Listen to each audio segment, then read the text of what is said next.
It's all over. I just called headquarters. They're coming in to mop up. Everything went down according to our discussion, I hope. That's right. Crime does not pay, just like they tell you. And what about the girl, the one they snatched? Oh, that's the sad part, Eddie. You know how it is when those guns start popping. Innocent people get killed, too. What'd you do with the creeps, the one who grabbed the girl? They beat it. Anyway, who cares? I think one of them got hit. Anyway, Eddie, you didn't tell me about something. That Jody Travis girl was just a kid. You know, you could have told me that. What do you mean, just a kid? For God's sake, Eddie, she was a baby. Well, what the hell difference does it make anyway? What, do you gotta know ages before you do a job? You just do what you're told, right? That's all. Now, listen, you just keep cool until you hear from me, all right? Staying cool is my profession, Eddie. Well, I better go. I hear the cavalry coming. All right, I'll talk to you soon.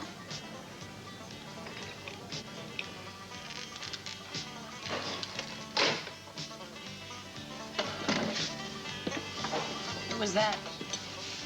You better than ask me questions. What the hell's the matter with you? I'm sorry. You don't have to be so grumpy. What is it? What's the matter? It's nothing. I'm telling you, it's nothing. Hey, I know something that'll make you feel better. How about a nice brandy for after dinner? It'll make you... Hey, look, how many times do I have to tell you? Don't tell me what to do. Just do me a favor. Sit there and shut up.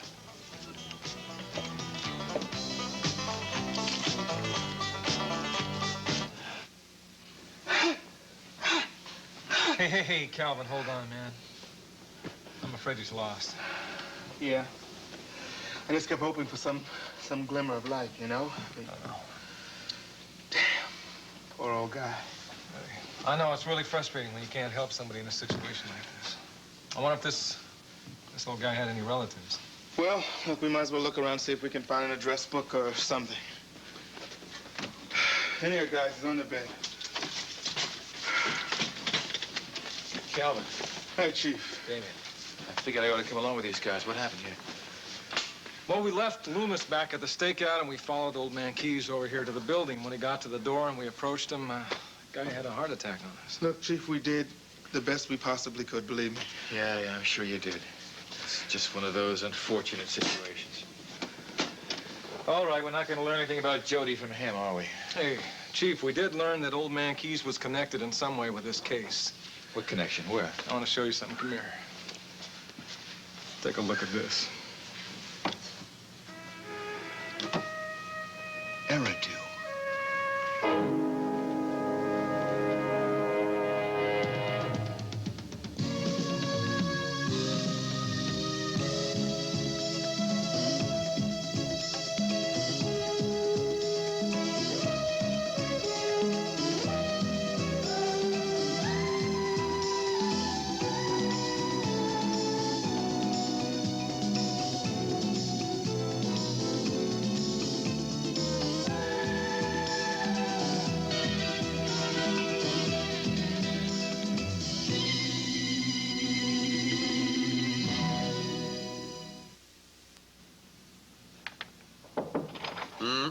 Evening.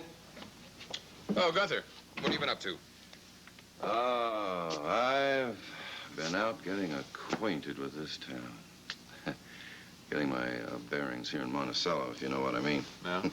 What do you think? Well, I think it's a nice place. I think I'm gonna like it here. Well, I'll tell you, I'm gonna like it a lot more when we get out of this dump back in the Whitney mansion where I belong. Yeah, listen, when do we move into the big house? As soon as Mrs. Whitney... No, as soon as Mrs. Jefferson Brown moves out, which will be no longer than the next day or two at the latest. Yeah, well, I, for one, can't wait to get settled in. Yeah. You look like the cat that just ate the canary. What are you so happy about? Mr. Whitney, I have been to a haunting tonight. A what? Yeah, a haunting. See, I met this old girlfriend of mine. I heard she was in town. Now, naturally, she thought I was dead, so I decided to pull a little trick on her, right? That sounds like about your speed. So I found her sitting all alone at this bus stop. So I go hide in the bushes. And then I called out her name, no. real eerie-like, Nora. And when she came over to find out what was going on, I jumped out and talk about being scared. I thought she was going to pop her wig. Yeah, you're real barrel of laughs, Gunther. I am not amused. Listen, Mr. Whitney, you would have done the same thing with... I would not. Mrs. Whitney Brown. That is not my style, Gunther. The only haunting I am going to do is in the Whitney mansion. Yes, sir. You bet.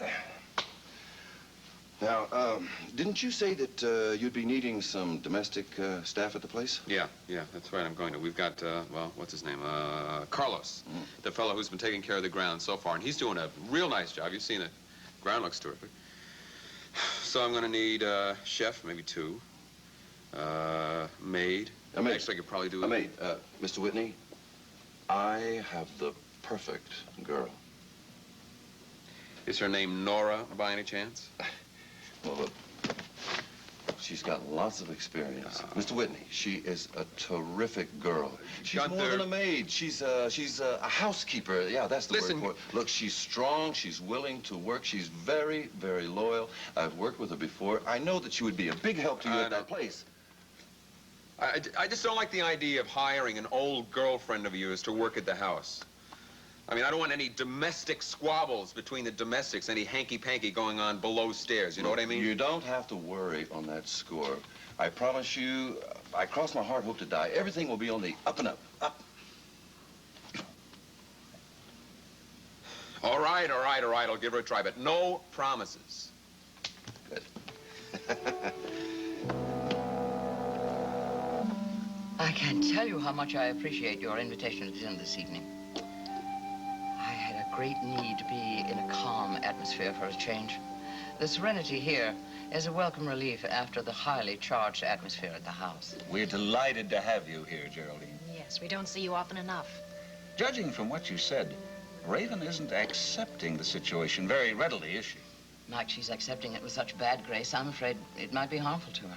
Well, you've talked to her, of course. Oh, my dear, until I'm blue.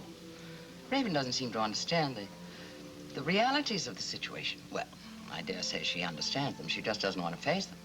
Well, I'm sure it's pretty hard to believe what's happened to her. I mean, to have had so much and then suddenly to have little or nothing. Yeah. I think Raven thinks that this is all a dream. That she's going to wake up all of a sudden and find that her problems have all disappeared. She does seem to live in a fantasy world sometimes, you know. Geraldine, doesn't she have any source of income?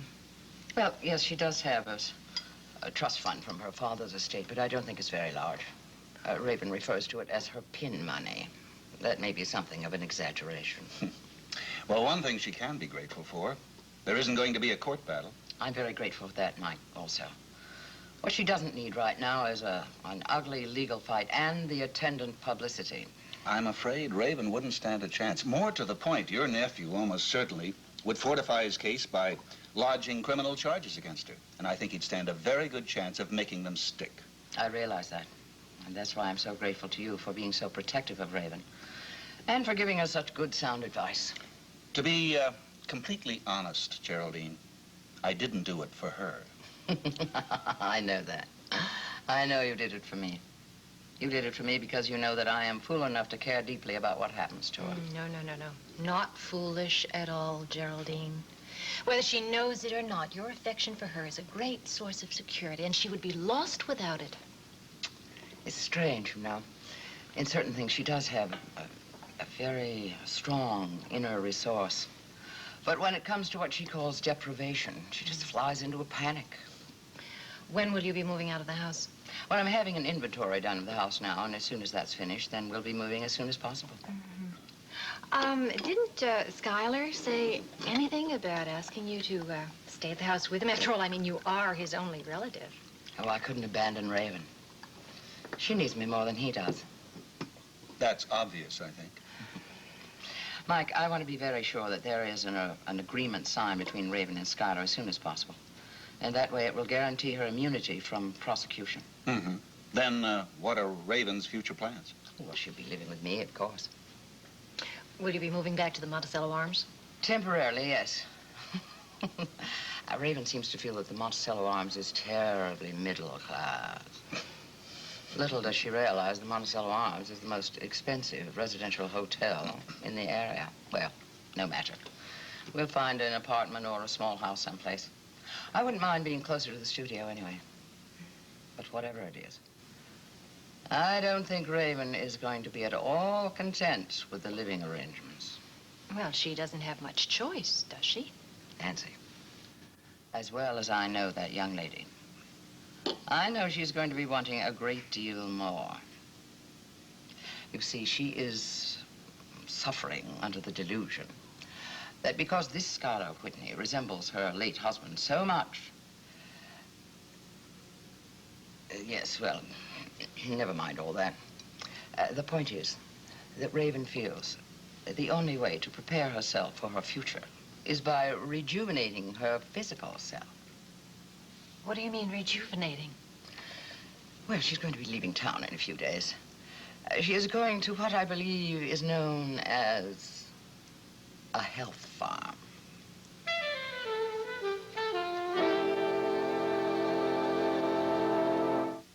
No, we haven't found Jody, but there have been some developments, and I feel we are making progress. What the hell is happening? Well, I'm at the home of Mr. Keyes. That's the old man who ran the Saracen Head bookshop. He's dead, apparently a cardiac arrest. Damian Tyler and Calvin Stone were here with him when it happened, but there was nothing they could do to help. Good Lord, what now? Well, I think we've got a connection between Mr. Keyes and the note that was written to Jody. There's evidence here of that mysterious Eridu.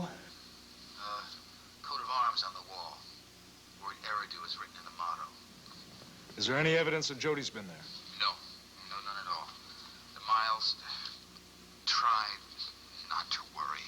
I mean, I know we're gonna find her, and I feel we're getting much closer. Just telling me to sit tight and wait, is that it? That's about it. I'll call you as soon as I know anything else. All right, thanks. Good night. I wonder if we are any closer. All right, how does this old man's death figure into this, if at all? I don't know if it does, Chief. I mean, it just seems to be an unfortunate circumstance. Apparently, it was really natural causes. Yeah, but... Chief, I just can't believe that Jody didn't talk to somebody besides Cliff and Mitzi at Sid's before she disappeared. I'm gonna check that out. All right, it's a good idea.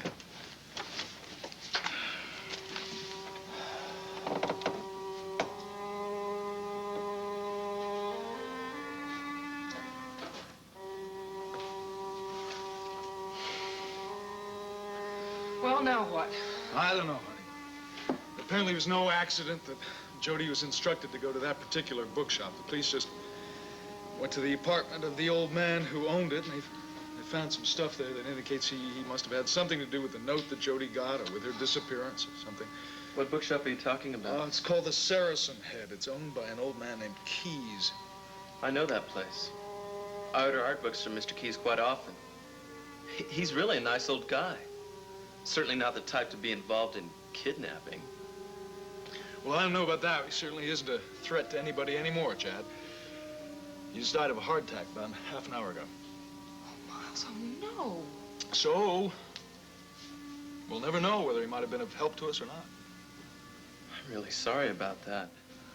You know, he's had that old place for years. It was kind of a neighborhood institution. And Mr. Keyes was always kind and helpful to everyone. Well, who knows what may have caused this heart attack? If he was involved in all this, it could have been honey, worry and we anxiety. don't know Nobody anything knew about yet. There's no Jody. point in jumping to conclusions like that.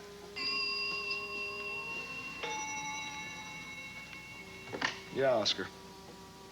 Mr. Wiley. No, sure, it's okay.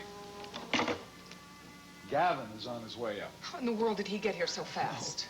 He must have caught the first flight as soon as he found out about all of this. Oh, you've met Gavin, haven't you, Chad? Yes, a couple of times. He must be terribly worried about Jody. Hello, Gavin. Nicole, any news? Yeah, Derrick just called. The police are doing everything they can, but they haven't found Jody. Yes, but Derrick thinks he may have some new clues. Sure, I wouldn't worry about it too much. I mean, what there's gives bound... you the right to tell me not to worry?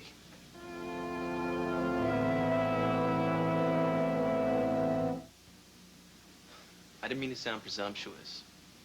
I'm just trying to feel hopeful about things. as I'm sure all of you are. I'm sorry, but it's just that I got very wound up on the flight. It's all right. It's understandable. Let's just all try and remain as calm as possible, as difficult as that is. Yeah, it is difficult, too. Gavin, let's have a drink or something. Well, if you'll excuse me, I think I should be going. If there's anything I can do to help, please don't hesitate to call me. I'm sure we'll manage okay. Well, then I'll say goodnight. Mrs. Kavanaugh, yes. Doctor. Good night, Chad. Oh. You said that you spoke with Chief Mallory. What did he say? Yes, what did he say? Well, the police went to the apartment of the man who owned that bookstore. They found a coat of arms with the word Eridu on it. Unfortunately, the old man died of a heart attack before they could get any information from him. Well, we've got to do something. We can't just sit here and wait. I'm afraid it's the only sensible thing to do, Gavin. If anything happens, we'll hear about it.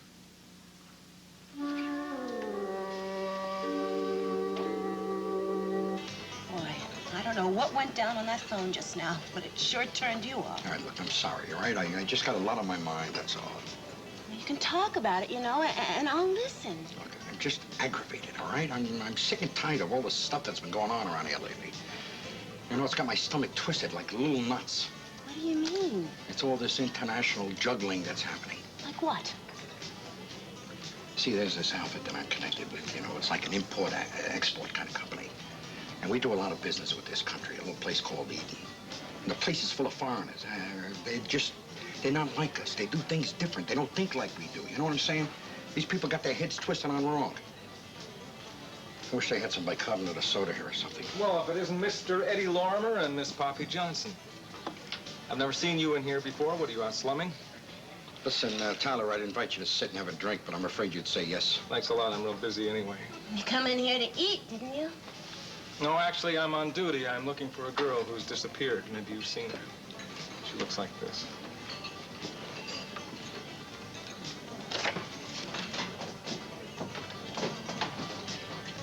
The hell would I know about this anyway?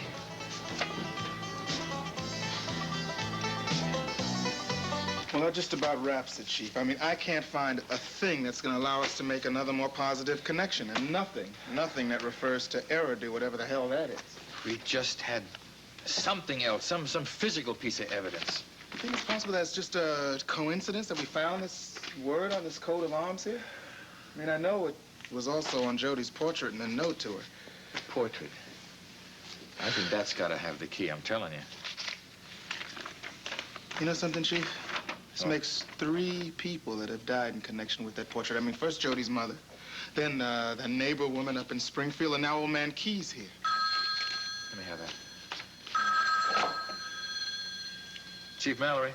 Chief, I hate to make a report like this, but we found the girl, and it's bad news. Wait a minute. What are you trying to... Oh, my God, don't...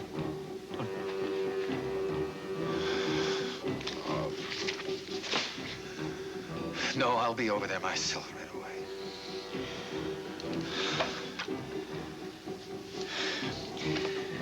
There's 4 victims now.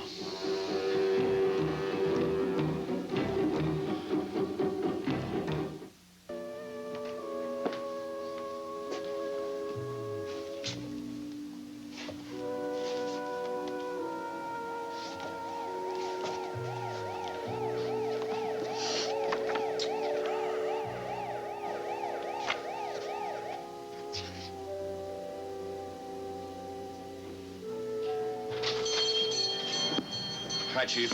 Stoner? Loomis, what happened here? Well, after Stoner and Tyler left to tail the old man, I stayed at the stakeout to watch the bookshop. All of a sudden, I see movement from inside. I see a section of this wall open up. I think that's where maybe they're hiding the Travis girl. So I run across the street to check it out. Before I know it, I'm being shot at. I took a couple of shots myself, but 2 of them got away. A guy and another girl. I swear I wounded the guy, Chief, but unfortunately, Jody Travis was killed in the exchange. This is not Jody Travis.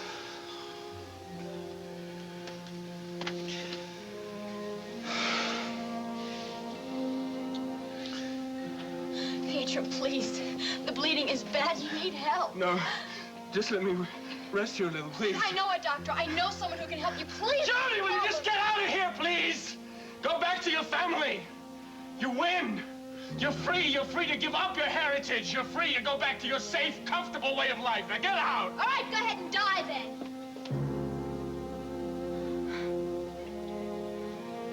No, I can't leave